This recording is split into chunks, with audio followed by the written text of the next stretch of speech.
এবার নিউজিল্যান্ডে মসজিদে হামলার ফলো আপ। ক্রাইস্টচার্চে মসজিদে হামলাকারী ব্রেন্টন টারান্টের বিরুদ্ধে হত্যার অভিযোগ এনে শনিবার তাকে আদালতে হাজির করা হয়। ভয়াবহ এই হামলার পর অস্ত্র আইন সংশোধনের কথা জানিয়েছেন দেশটির প্রধানমন্ত্রী জেসিন্দা আর্ডার্ন। বিস্তারিত ডেস্ক রিপোর্টে।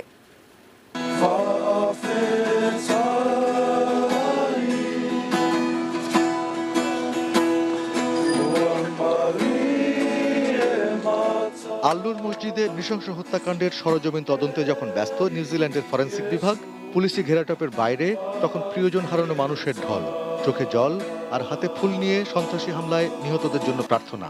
একদিন আগেও যারা বর্তমান ছিলেন, আজ তারা কেবলই স্মৃতি।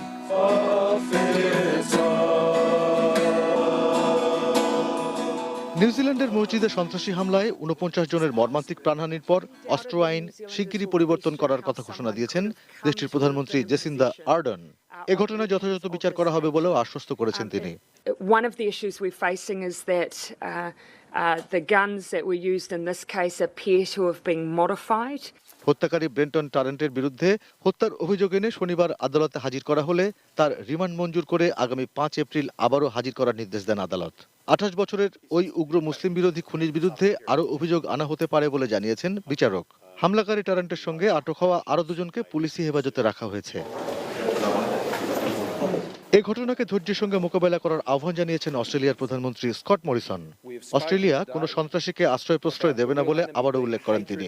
শনিবার এক সংবাদ সম্মেলনে নিউজিল্যান্ডের জনগণের সঙ্গে একাত্মতার কথা বলেন মরিসন।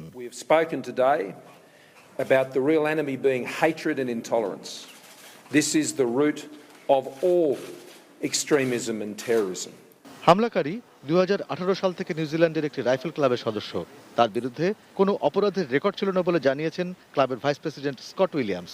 তার কৃতকর্মে ক্লাব দুঃখিত ও মর্মাহত বলে উল্লেখ করে তিনি বলেন, ক্লাব পুলিশকে সব ধরনের সহযোগিতা করবে। এদিকে নিরাপত্তার কারণ দেখিয়ে নিউজিল্যান্ডের হক্সবের একটি হাসপাতাল অন্য রোগীদের জন্য বন্ধ ঘোষণা করেছে কর্তৃপক্ষ। হাসপাতালটি পুলিশ ঘিরে রেখেছে বলে জানিয়েছেন প্রত্যক্ষদর্শীরা। তবে ক্রাইস্টচার্চ হামলার সঙ্গে এই হাসপাতাল ঘিরে রাখার কোনো সম্পর্ক আছে কিনা সে ব্যাপারে পুলিশের পক্ষ থেকে কিছু জানানো হয়নি। Arpan Maitra, desk report, ATN news.